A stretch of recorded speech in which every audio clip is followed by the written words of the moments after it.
Hello guys, welcome back to another episode here on European Confessions.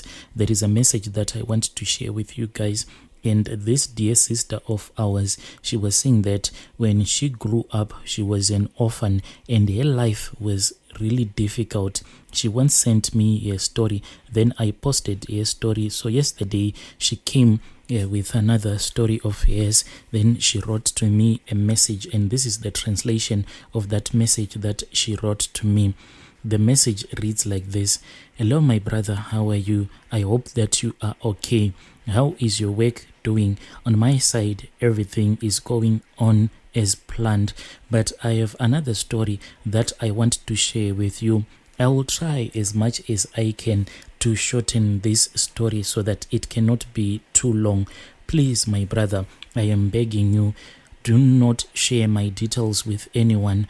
Rather, take my ID and throw it in a place where nobody will ever find it. I don't want anyone that knows me to recognize this story that I am about to tell you.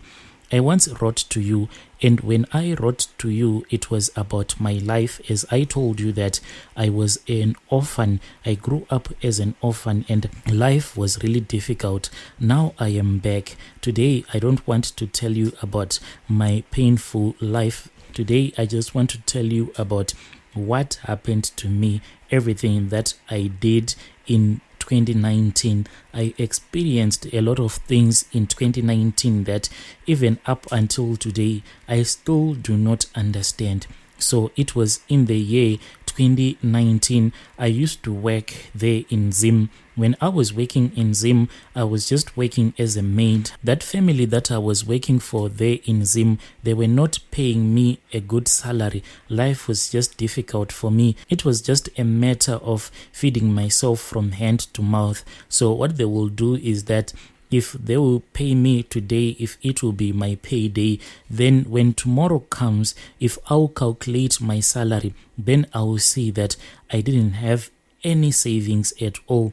Each and every month, and it was like that. My life was really painful because on my day when I was supposed to get paid, I will receive a lot of phone calls coming from all of those people that I will be owing a lot of money. And back home, I was under a lot of pressure, even though they knew that my salary was never enough, but they kept on pressurizing me, telling me that I had to take care of my other siblings. Like they would tell me that so and so does not have money for school fees, so and so doesn't have a school uniform, so and so does not have his school shoes, and I was supposed to support all of those siblings of mine, even though they knew that I was only working as a maid, but they never gave me any rest. Even though my salary was really small, but I could not even enjoy it. Sometimes when I would go to the shops to buy something, I was always short. I could not even buy myself sanitary pads to wear so that when I'll be on my periods, I can use those sanitary pads. Even though I was working, but my brother, I could not even afford to buy myself sanitary pads, let alone body lotion, so that I can use the body lotion that we as women do use sometimes. So when I saw that this situation is like a never-ending cycle of poverty, that was when I said 1 month, enough is enough. I was not born to be a poor woman. I was born to become a rich woman. My brother, all that I wanted was to become very rich because I was tired of poverty. Thinking of the life that I had when I was growing up, I said, enough. This month, I am going to end it all. I wanted to fight with poverty himself. So I waited until it was month end. After my boss had given me my salary, I looked at the money that had been given to me, as little as it was. I then said this was the seed that I was going to plant so that I can become the most richest woman back in our country in Zim. I said to myself as I was holding my money, it is far much better for me to get rich or die trying, because as far as I knew, it was far much better to get rich trying than to die as a poor woman. So I then went online and I logged in on Facebook. When I was on Facebook, I started looking for those people. You know, when you are on Facebook, there are a lot of witch doctors that always advertise, and they say that they do know how to make all of these rituals. So I started shopping around. And as I was shopping around, comparing the prices and comparing their powers and looking in the comment section for testimonies and things like that, I then came across this other certain witch doctor. When I spoke with this witch doctor, I met him. We then started speaking on WhatsApp. As we were talking on WhatsApp, that man then told me that he came from Chipinge there in Zim, the place where we know that a lot of powerful witch doctors come from, and a lot of witch doctors that know how to do these money-making rituals. So I was really happy when that witch doctor told me that he hails from Chipinge. I knew that I had finally found the man who was going to make me a rich woman. So we started talking. I told him about my painful history, and I told him everything that I wanted in this life. But after I had told him everything that I wanted him to do for me, to promise me that all of these rituals that we were about to do, he had to make sure that these rituals did not contain any blood, because I didn't want to shed any blood. He then promised me, and he said, "My daughter, do not be afraid, because for the man that you are dealing with, he only deals with those rituals that we call clean rituals that do not require blood at all. Yes, I have made a lot of people to be rich, and yes, they have came back to thank me, and all of them, they have never shed any blood for all of the riches that they have." I was really happy when he told me that his ritual processes, they do not require any blood. He then told me that, "How much do you have?" I told him that I had $40. He said, "It is okay. You can send me that $40 so that we can start the process of making you rich." He said, "But you have to know that you will still be owing me another $40. But I am not going to be hard on you today. You will give me that $40 once you have become a very rich woman." I was really excited and happy. I was waiting to become a rich lady. When I was about to send him the $40, I then said, "Wait, please tell me, what are the rules that I am supposed to follow?" Because I had heard that when you are doing these rituals, there are rules that you are supposed to follow. He then told me the rules. He said, once you have become a rich lady, you are supposed to travel here and come to Chipinge. And when you come to Chipinge, you should have a cow, then you should have a goat. This ceremony is supposed to be done each and every year. You have to travel all the way to Chipinge with a cow. Then we will do a sort of a ceremony that is called an all-white party. But when we are doing this ceremony, the goat and the cattle that you have brought, it is going to be slaughtered. But you will not be allowed to eat the meat of the slaughtered goat and the cow that you would have brought for your ceremony. I then asked him and I said, "You mean only a goat and a cow each and every year, and just a simple ceremony?" And I said, "Only that, as easy as that?" And he said, "Yes, only a cow and a goat each and every year. Then we do an all-white party for you, but you are not supposed to eat the flesh of the meat that would have slaughtered for your ceremony." This was too easy for me with all the money that he had told me that I was going to get from all of these rituals. This was too exciting. So I went ahead and I sent that $40 to him. He then told me that he wanted me to buy some items so that we can complete the rituals. I said, "Please tell me, what are the items that I am supposed to buy so that we can complete these rituals?" He said, "I want you to buy some candles, but these candles that you are going to buy, please do not buy any kind of candles. The certain candles that he wanted me to buy were those red candles. But my brother, when I went to the shop, I really don't know what came over me, because after I had walked out of the shop, that is when I found out that I had bought white candles instead of red candles. I was really scared that I was going to lose out on this opportunity of becoming a rich lady. When I went back home, I rushed to call that man who was in Chipenge, and I told him that I have made a grave mistake. Instead of me buying red candles, I have found myself to be buying white candles.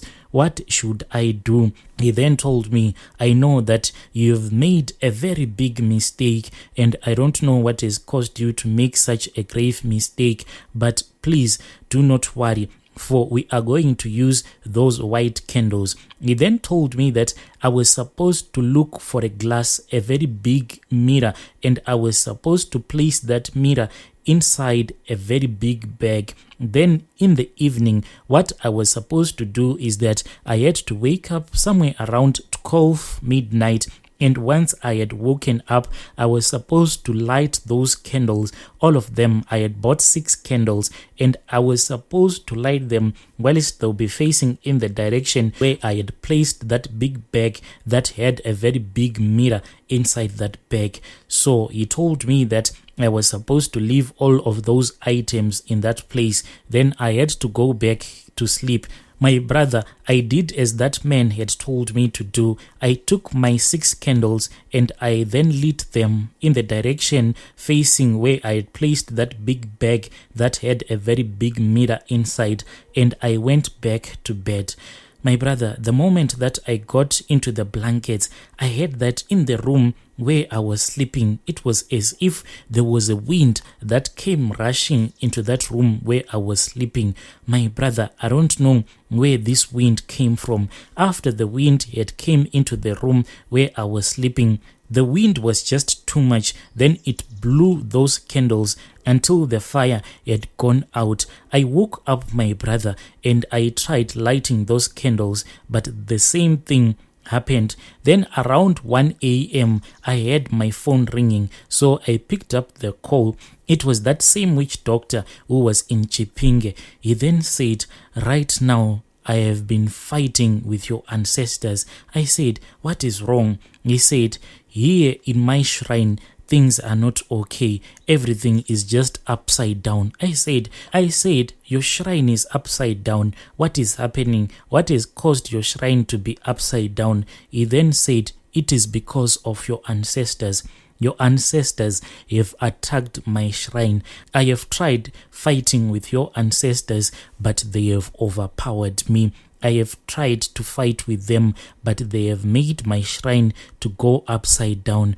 They have overpowered me. Your father, I saw your father. He was the one who was standing before me when I was trying to complete the ritual for you so that you can become a very powerful woman. So whatever you are going to do, please do on your own. Never involve me ever again in your life. I don't want to be close to you ever again in your life. I will never be able to assist you. Please, if it is about your money, tomorrow morning I am going to make sure that I'll send back each and every single cent that you sent to me so that we can perform these rituals. As for the other money that you were owing me, please keep it, for I do not need it. My brother, when this man told me that he didn't want anything to do with me, I thought that maybe it was one of those scammers. My brother, when that man dropped his call, I then said to myself, I cannot remain a poor girl forever. Let me continue with this ritual. So all the candles had died down because the wind was too much, the wind that had entered into my room. So I took the matches and I lit the candles again. But my brother, I don't even know what happened. My brother, what happened next, it really shocked me because all the candles, they died down and the mirror, it was thrown to the side. I don't even know what happened. When I went back to bed, that was the first time ever dreaming about my father. When I had the dream, and in my dream when I saw my father, these are the words that my father told me. As he was speaking with me, my father said, I have been fighting for you, my daughter. I have been fighting for you, for you have brought this war upon yourself, but I have tried to fight this battle for you. But if you keep on fighting this war, I don't know if I will ever be able to fight for you anymore. My daughter in this life, please be happy with whatever that you have, because if you keep on doing this, maybe tomorrow I will never be able to fight a battle like the battle that I have fought for you tonight. My brother, this dream, it really shocked me because, like I told you, growing up, I never saw my father. I only knew my father by the pictures that were shown to me, but physically I had never seen my father. But on that night, he actually came to me and he spoke to me. My brother, when I woke up after I had seen my father in my dreams, I sat down and I could not sleep. I kept on asking myself, what is it that I was trying to do? If I had gone ahead with this ritual, then what was going to happen? Then when the morning came, my brother, what really shocked me is that the money that I had sent to that witch doctor, the money just came back to me. After the money had came back to me, I then proceeded to block that witch doctor from Chipinge. Even today, if someone says to me, let us do a ritual, I don't want to be part of that. Dear listeners, right there was a message that I received from our dear sister. Then we had to translate a story.